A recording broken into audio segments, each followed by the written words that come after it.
بسم اللہ الرحمن الرحیم الحمد للہ رب العالمین والصلاة والسلام علی اشرف الانبیاء والمرسلین وعلی آلہ وصحبہ اجمعین۔ آج ہم آپ کی خدمت میں فضائل قرآن مجید پر مشتمل 40 احادیث جنہیں حضرت ملا علی قاری نے ترتیب دیا ہے، ان کا ترجمہ اور خلاصہ آپ کی خدمت میں پیش کرنے کا اہتمام کر رہے ہیں۔ اللہ تعالی ہماری سعی کو قبول فرمائے۔ آپ سے گزارش ہے کہ ہمارے چینل کو سبسکرائب بھی کریں، ویڈیو کو لائک کریں اور اس سلسلے کو، اس کار خیر کو آگے بھی پہنچائیں۔ پہلی حدیث جو ہے وہ بہت مشہور حدیث ہے، جو حضرت عثمان بن عفان رضی اللہ تعالی عنہ سے مروی ہے کہ نبی کریم صلی اللہ علیہ وسلم نے ارشاد فرمایا، خیرکم من تعلم القرآن وعلمہ،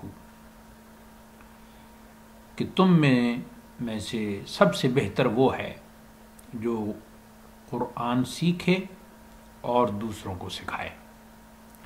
تعلم خود سیکھے، وعلمہ اور دوسروں کو سکھائے۔ اس کو امام احمد نے اور دیگر ائمہ حدیث نے روایت کیا ہے، اور ابن ماجہ کی جو روایت ہے اس میں ہے خیارکم، یعنی مشہور جو متن ہے اس میں ہے خیرکم، خیر اس میں تفصیل کا صیغہ یعنی سب سے بہتر، اور ابن ماجہ کی روایت میں ہے خیارکم، اور ایک جگہ من قرأ القرآن واقرأہ آتا ہے،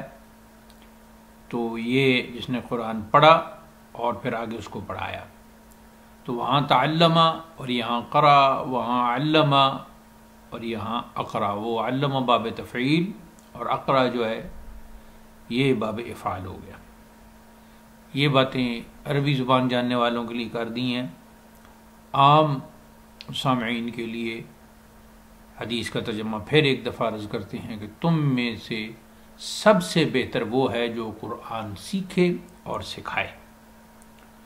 اب سیکھنا سکھانا جو ہے وہ ظاہری تلاوت بھی ہے، اور اس کا قرآن مجید کا ترجمہ اور اس کی تفسیر، آیات کے اسباب نزول اور تفسیر سے متعلق جتنے بھی امور ہیں وہ سب آ گئے۔ حدیث نمبر 2، اس کے راوی حضرت عبداللہ بن مسعود رضی اللہ تعالی عنہ ہیں۔ فرمایا کہ رسول اللہ صلی اللہ علیہ وسلم نے ارشاد فرمایا، جس نے اللہ کی کتاب سے ایک حرف پڑھا، من قرأ حرفا من کتاب اللہ،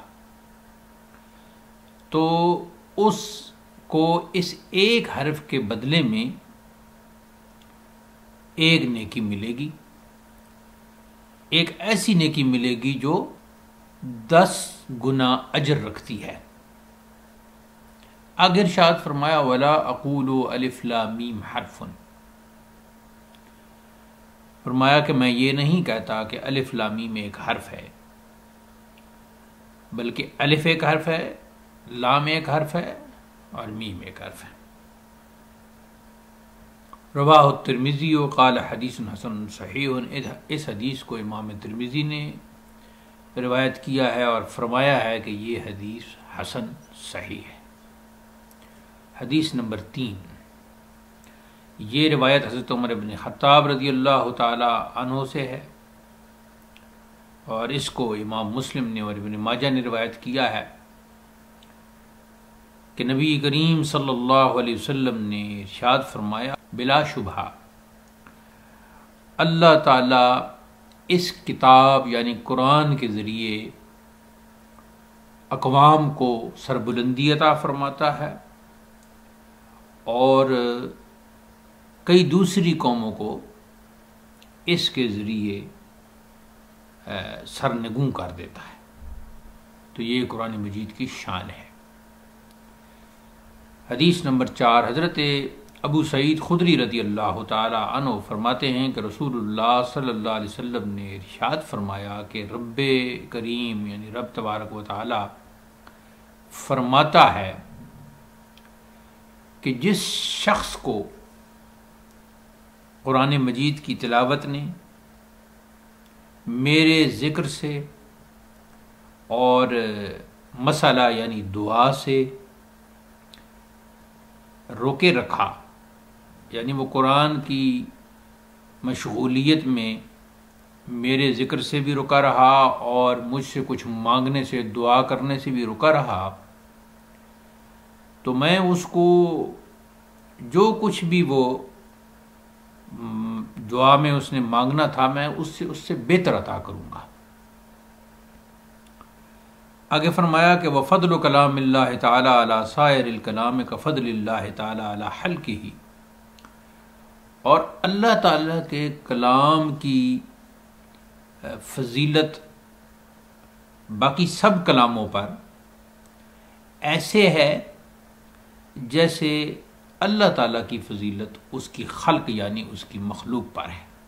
اس حدیث کو امام ترمذی نے روایت کیا ہے اور فرمایا کہ یہ حدیث حسن غریب ہے۔ حدیث نمبر 5، اس کے راوی حضرت ابو موسیٰ اشعری رضی اللہ تعالیٰ عنہ ہیں جو بہت بڑے قاری تھے۔ فرمایا کہ رسول کریم صلی اللہ علیہ وسلم نے ارشاد فرمایا، اب یہ حدیث ان حدیث میں ہے جس میں آپ صلی اللہ علیہ وسلم نے مثالیں دی ہیں، جیسا کہ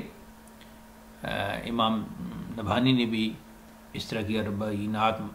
مرتب کی ہیں، تو ہم نے اردو ترجمہ بھی کیا ہے، اس میں بھی ایک ہے جو حضور کی امثال اس میں آتی ہیں۔ تو آپ نے فرمایا یعنی رسول کریم صلی اللہ علیہ وسلم نے ارشاد فرمایا کہ جو شخص قرآن پاک پڑھتا ہے، جو مومن قرآن پاک پڑھتا ہے، اس کی مثال ترنج کی ہے کہ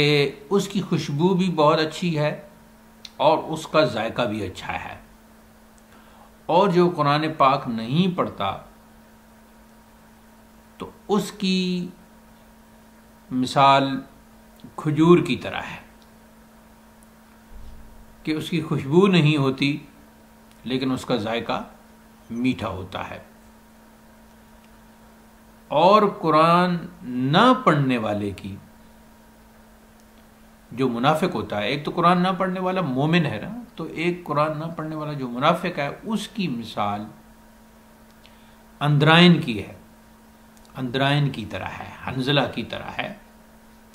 کہ نہ تو اس کی خوشبو ہوتی ہے اور جہاں تک اس کے ذائقے کا تعلق ہے تو وہ کڑوا ہوتا ہے۔ لیس لہا ریح وطعمها مر، کہ خوشبو تو اس کی ہوتی ہی نہیں اور جو ذائقہ ہے وہ کڑوا ہوتا ہے۔ اس کو امام احمد نے، امام بخاری نے، امام مسلم نے، امام ابو داود نے، امام ترمذی نے، امام نسائی نے اور ابن ماجہ نے روایت کیا ہے۔ سامعین و ناظرین، اگر اس ویڈیو سے آپ نے کچھ سیکھا ہے تو ویڈیو کو لائک کیجئے اور چینل کو سبسکرائب کیجئے۔ بہت بہت شکریہ۔